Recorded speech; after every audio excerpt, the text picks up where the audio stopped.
Red Menace Ultimate Collection is the second collected trade paperback of Ed Brubaker's run on Captain America.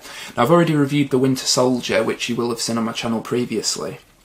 This actually picks up picks up a plotline that was introduced in the Winter Soldier trade paperback, where Crossbones, which is the this character here on the front, who was sort of a main ally of the Red Skull, kidnapped the Red Skull's daughter from a S.H.I.E.L.D. and government re-education facility, and sort of whisked her off into the sunset. And you didn't see them again in Winter Soldier, but this book picks up where that plotline left off. So the entire first issue of this is basically Crossbones torturing, she's called Sin, in order to make her remember who she really is. She's essentially a psychopath, a psychotic killer, pretty evil, I'll be honest.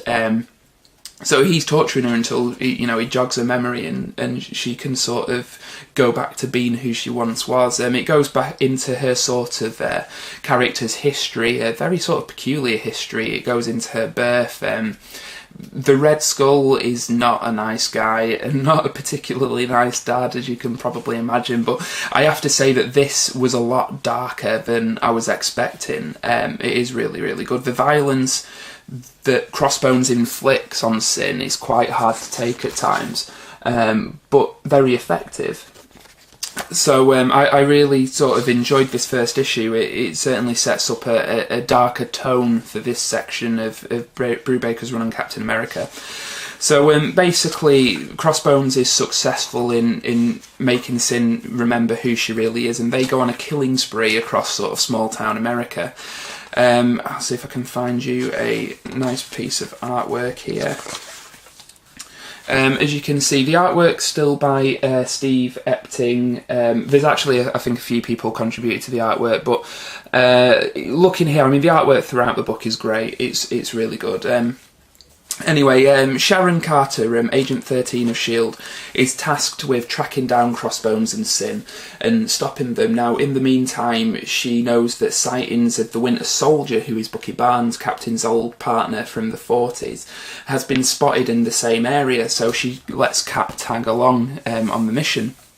They get to this small town, which is seemingly perfect. They acknowledge that this town is doing really well for small town America during a recession.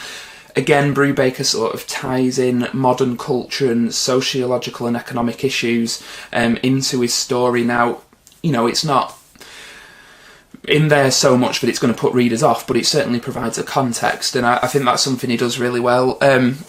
Anyway, needless to say, not everything is as it seems in the town, and they basically run into Crossbones and Sin, who are planning a revenge mission against Alexander Lukin, who is the boss of an energy conglomerate from the first book, The Winter Soldier, who was essentially responsible for the Red Skull's death, who now has the Red Skull trapped inside his head.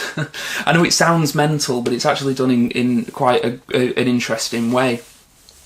Meanwhile, Bucky Barnes, the Winter Soldier, is also on the sort of warpath, wanting revenge for what was done to him. So it all culminates in a big sort of bust-up between all the characters. And I have to say, this book is shorter than The Winter Soldier was. It contains issues 15 to 21 of Captain America, and also the 65th anniversary special, which was quite interesting, which is, the artwork's very different, but still suits the story very well.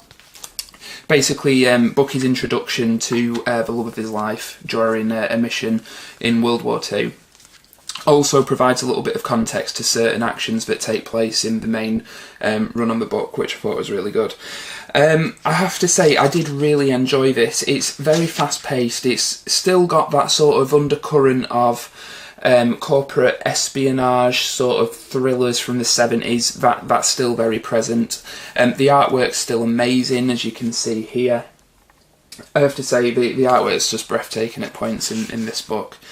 It goes to some sort of interesting places that could be camp, such as the Red Skull sort of recruiting Aryan Nazi bodybuilder types to basically help him fight Captain America and stuff. And it could be really camp and stupid, but it isn't. It's really good. It also you know, has Cap and Bucky sort of fighting side by side at one point. Hints at their once past relationship, you know, maybe coming back to the forefront, but again has the good sense to keep the Winter Soldier largely hidden from view. Still sort of treated as a borderline mythological figure at times. So yeah, I thought that the run was really interesting, this book especially. I thought it was really good and thoroughly enjoying it. Ends on a bit of a cliffhanger. Again, there's not a lot I can sort of say about this. That, you know, would, because I don't want to give anything away. It ties up a lot of loose ends from the Winter Soldier storyline and sets up a lot of new plot threads for the following book, which is the death of Captain America. Now that's been collected in an Ultimate Collection trade paperback as well, and it's about £20. So it's very much a bridge between the two major storylines, but it's really good in itself. It ends in a place where the Red Skull, Sin and Crossbones have essentially been reunited, so we know that Cap's going to have a bit of trouble in subsequent issues. Really, really enjoyed it. Again, it's very much a case of Ed Brubaker. It feels like he's sort of setting a lot up and establishing his tone and style still. He's definitely found the characters' voices. He goes dark with it and quite violent, especially with Crossbones and Sin's rampage across small-town America. It's very good. It's very sort of mature without being, you know, like your sort of adult comic. It does basically cement Ed Brubaker's run on Captain America as revitalising the character for a modern audience, a modern reader. So I did really enjoy it, and I'm planning on reading the rest of his run. So, you know, I'd be interested to hear what you guys thought of Red Menace. If you want to leave any comments, just please avoid major spoilers.